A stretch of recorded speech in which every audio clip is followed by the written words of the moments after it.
Hey, Milwaukee Mafia Patreon members. Thanks for tuning in to another episode. We're going to kick it off right away to go into the question. Gavin, you ready for it? I'm ready. The question is, was there ever a point that Frank Balistrieri was more powerful than Sam Giancana? That's fine. That's fine. I screwed it up. Or could Frank ever become the most powerful boss in America? Okay, I'll take the sheet. Oh, thanks. He's got notes. Yeah, I got. Well, I kind of got notes. So this question was emailed to me, and I responded to it, but I kind of wanted to ramble a little bit here about it. Was there ever a point that Frank Balistrieri was more powerful than Sam Giancana? And maybe I'm saying Giancana wrong. Giancana. He was the boss of the Chicago mob in the 1960s. So he would have been right around the same time as Frank Balistrieri. Yeah, they were around at the same time. And I apologize. Anytime I screw up names, I mean, this is what is the problem when you read instead of listening to things. Like, I hear somebody say a name, and then I'm like, oh, that's how you say it? Because I've read it in my head a different way, for so long. So I could be saying it wrong. Before you start this, I want to add a part onto this question. Yeah, sure. So, what do you gauge a mob boss's power on?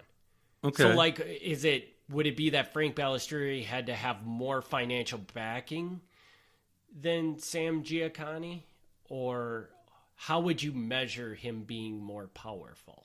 That's a good question. That's actually a really good addition. I think that's a very important thing for people to realize before you answer the question. Yeah. Okay. I think you're on the right track there. I would definitely say bringing in money is a big part of it. If you're a mob boss and you're not a millionaire, you're not doing the job right. So yeah, definitely how much finances you can control and bring in. That's a huge part of it. I would also say the amount of territory you have would be helpful, and that's not always true because New York City had 5 families with 5 bosses, and they weren't really going to spread out much more beyond that. They had to share New York, but that didn't mean they weren't powerful. I mean, being a boss in New York is a pretty big thing. So that's not necessarily the case, but I think that helps. I guess there's that. It's a good question just because how powerful somebody is would depend on what you mean by power. Yeah, and would you gauge in the ruthlessness of the boss? Potentially. So if Frank Balistrieri was just known for killing anybody on a drop of a dime, if you look at him wrong, he's going to have you killed. I would assume Sam Giancana might act differently towards him if they were ever in a room together than if he was just, this is just the Milwaukee mob boss, I guess. Sure. So yeah, no, that could very well be definitely the way you carry yourself, and your reputation probably changes how people act around you. A big part of mafia power, which I think we've covered this. Definitely in the earlier episodes we covered this. Was it's not actually doing anything. It's the fact that people think you're going to do something. Yeah. I mean, you don't have to go around breaking legs all the time. If people think their legs are going to get broken, they're not going to mess with you. Right. Yeah. So definitely creating a reputation is a big part of getting people to do what you want. So to this question specifically, my first instinct, with all due respect to the person who asked it, I was like, well, that's a really dumb question. Because I'm like, there's no way that the boss of Milwaukee, which is a very small family, there's no way that he's anywhere close to the boss of Chicago, which was a major family. I'm like, that's just an absolutely silly question. But I was like, well, let's think about this. We can do some thoughts and what ifs and think about it. And I was like, okay, maybe. Chicago has major advantages. Chicago, of course, much bigger city. Yeah. And being a bigger city, that's more stuff that they can control, but it's also, you got more guys you can work with. that's number one major thing. Number two, what makes the mafia powerful in many ways is how much they can influence legitimate political systems. And Chicago is corrupt as hell. Exactly. Chicago's corrupt as hell. They had guys in the police department. The mob had guys actually in City Hall. There were a couple aldermen in Chicago who were, I mean, they weren't just like taking bribes. They were actual mob members. I mean, Milwaukee never came close to that. Did they, and you just never realized it? So maybe. They may have been way more impressive than Chicago. Okay. Because Chicago, everybody knew about it, and Milwaukee did the same exact thing, but nobody had a clue. That may be. But yeah, I mean, just Chicago, that's fair. What we know, far worse. I mean, even the judges, there was a very famous FBI operation in the 1980s called Operation Greylord.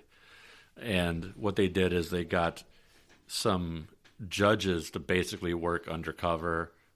Not undercover. I mean, they were still big judges, but they were recording things that other people didn't know they were recording. And they found out that, you're on trial for murder? Well, if you give me $10,000, I'll do what I can to make sure that you don't go to prison for murder, which, you can't like outright say, oh, this guy's not guilty of murder. Like, no one's going to fall for that. But a judge does have a lot of leeway about deciding what evidence can be presented and what motions are going to be overruled and that sort of thing.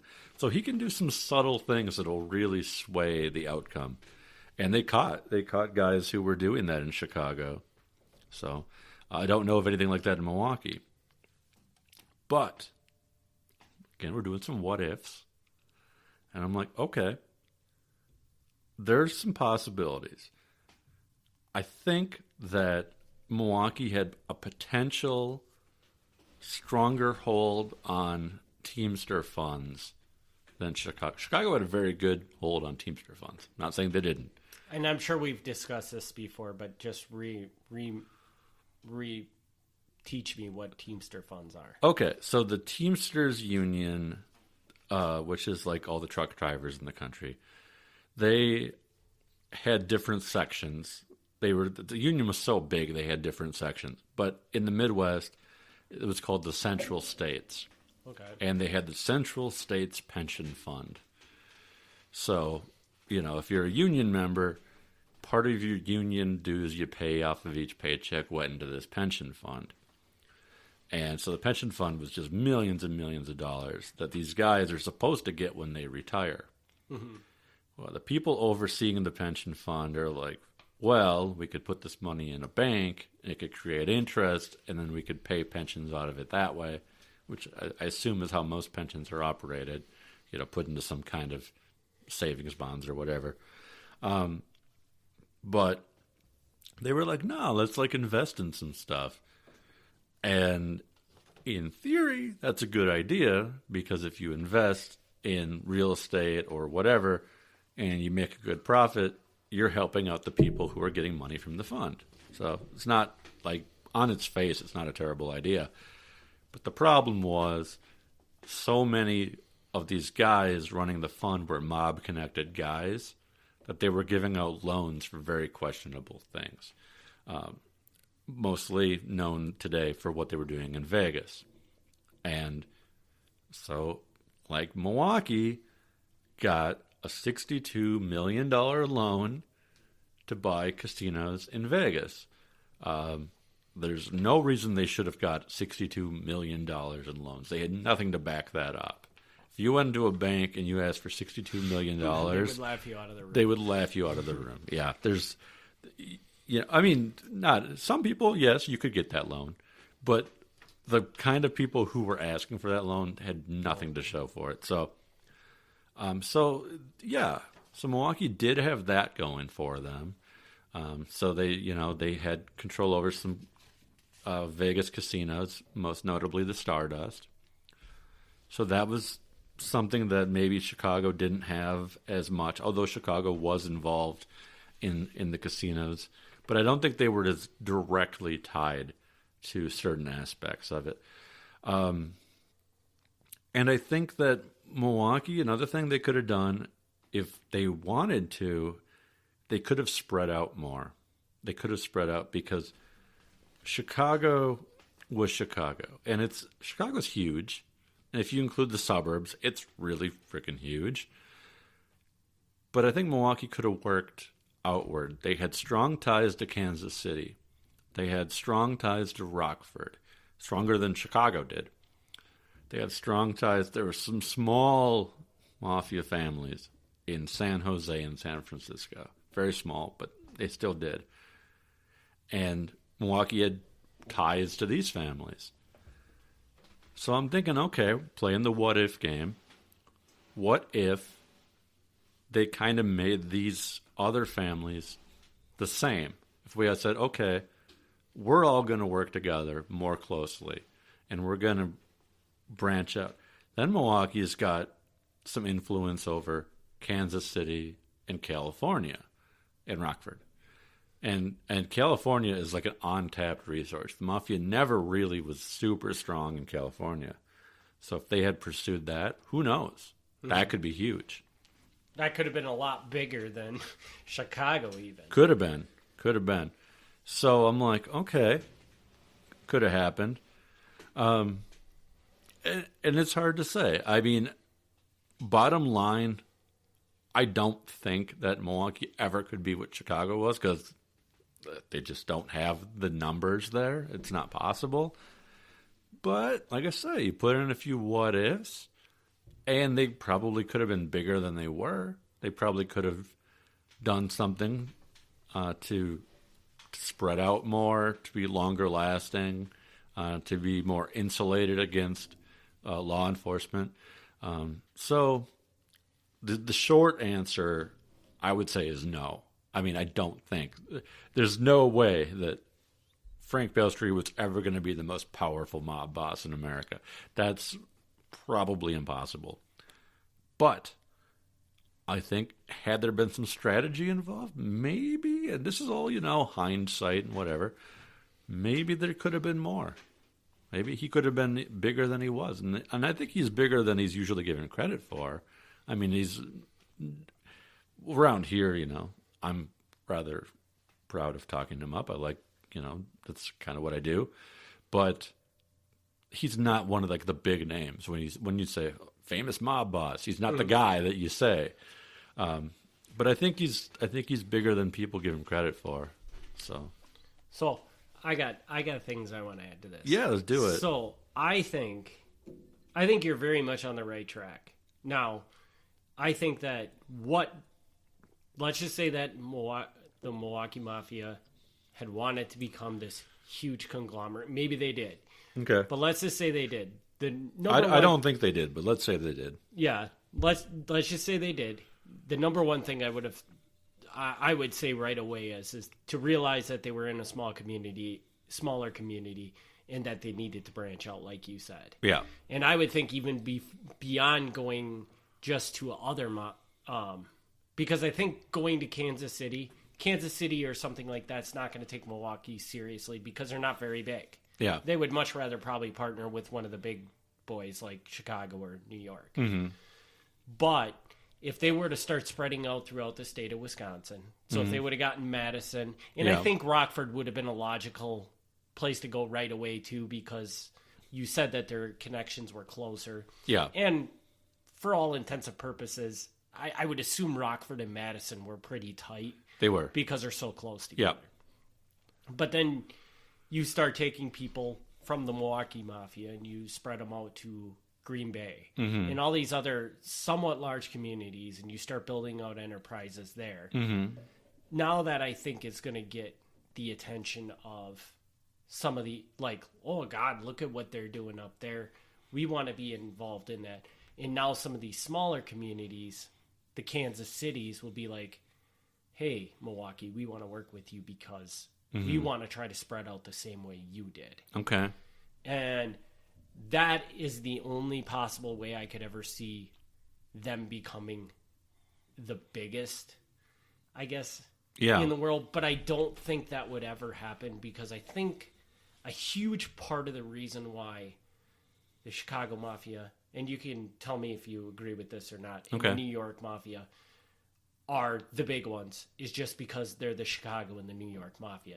It doesn't have as much to do with just the sheer power they had or anything like that. It's just the fact that they're Chicago and New York. Oh, absolutely. Absolutely. I mean, and I'm sure that they were bigger than Milwaukee or anybody like that.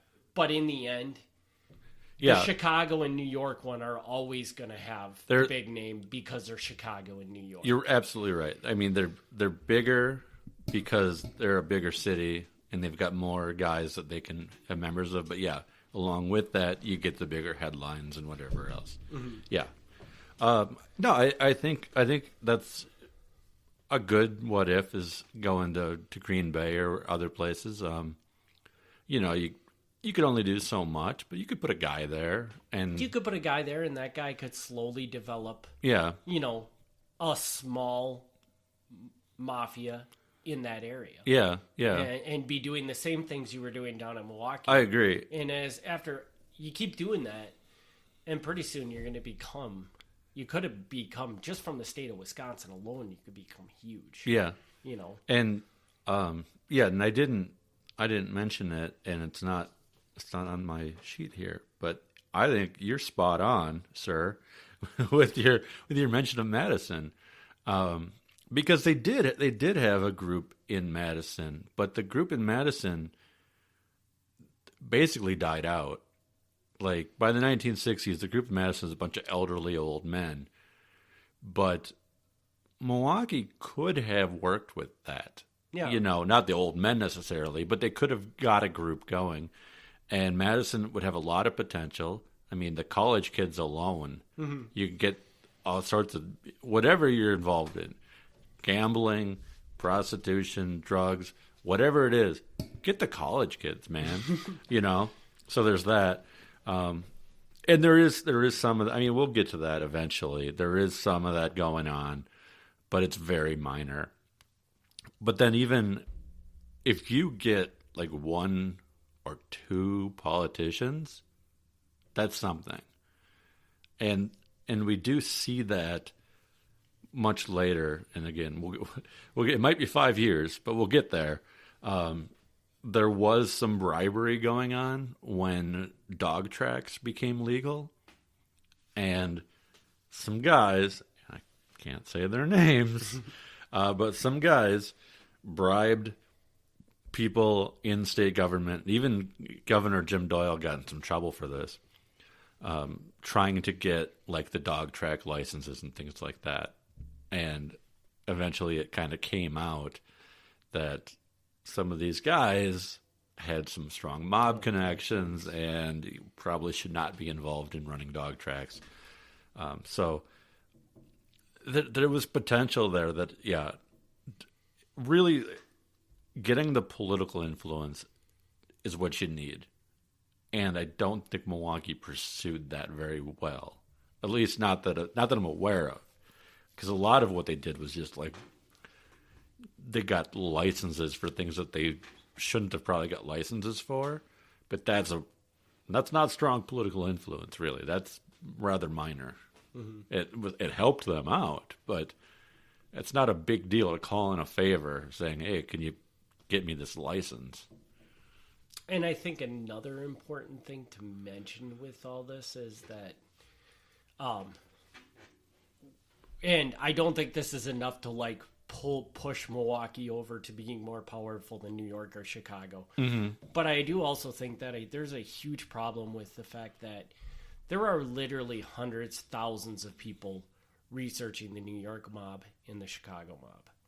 I don't know if there's hundreds or thousands, but there's been tons of books written about it. There's been, I mean, it is a much more research topic. I'm just saying, thousands might be pushing it, but yes, it's definitely much more people have looked into it. Yes, and like you talked about in one of the previous episodes, there was the one guy from the New York mob, I believe it was, who just basically did a tell-all about everything that was going on. Yeah. So, well, within reason. We have a lot more of an understanding of what those mafias were doing than what we do of the Milwaukee Mafia.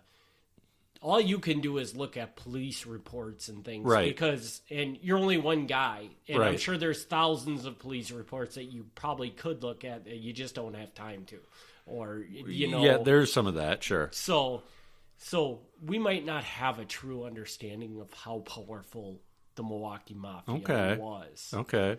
Because there might have been a lot of things. I think you're being optimistic here, but you're not wrong. I don't think it's enough to make them bigger than the Chicago Mafia, but I think it's important for people to understand that I think there is probably a lot we don't know. That's true. About what the Milwaukee Mafia was doing. I agree with that 100%. Yes. Because if they didn't get arrested for it, we probably don't have a clue that they ever did it. I agree. Yeah. So yeah, most of what we know is because they got arrested, and then the other parts, a lot of it is from, there was a primary informant in Milwaukee. There were a couple of informants, but one major informant, and you always, always, always have to be careful how you read that, because it'll say, like in the reports, informant, and I don't remember what his number is, whatever. It's like CTE dash some number, says this, and then blah, blah, blah. And they'll check in with him like every week or 2 weeks, and there's like, he said this, blah, blah, blah, blah, blah. But you can't take that at face value.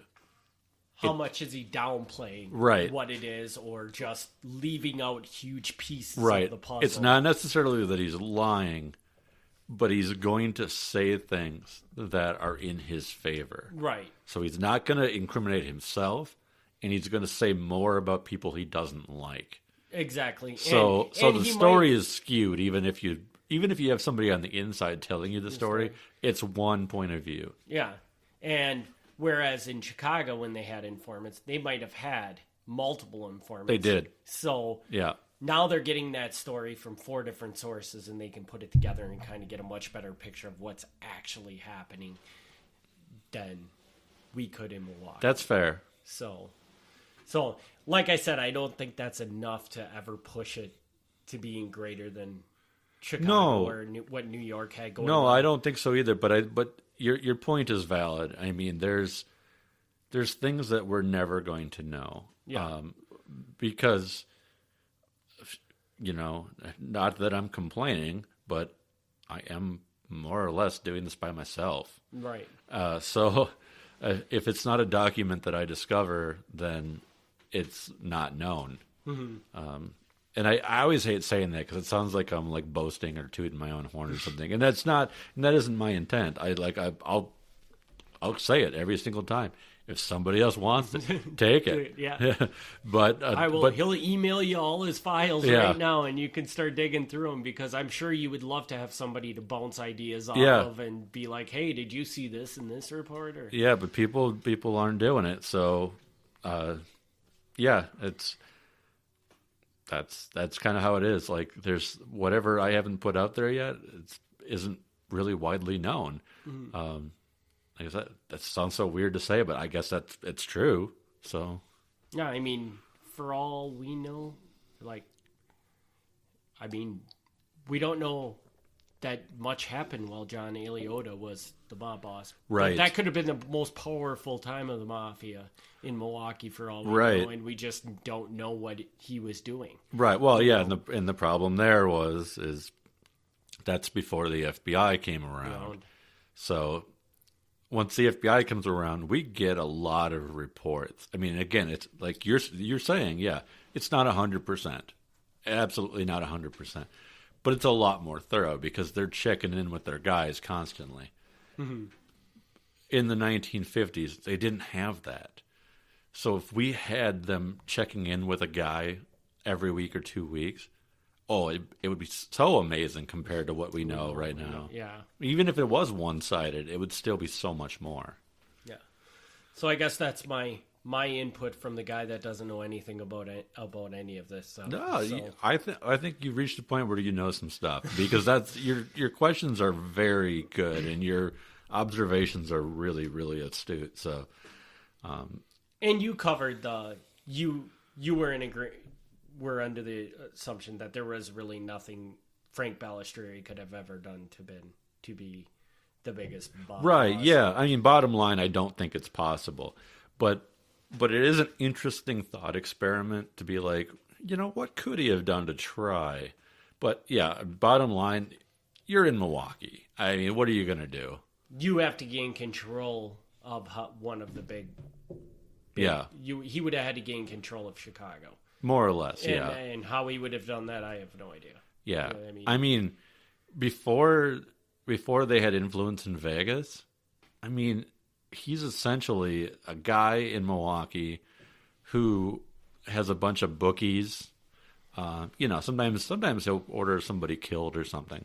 But he's basically got a bunch of bookies. And at the time, that was really frowned upon. But now today, you said like, oh, these guys, their big crime was they were out there gambling on football games. Like, nobody cares. So it's today, looking back on it, it sounds like the biggest thing they were doing isn't even that terrible.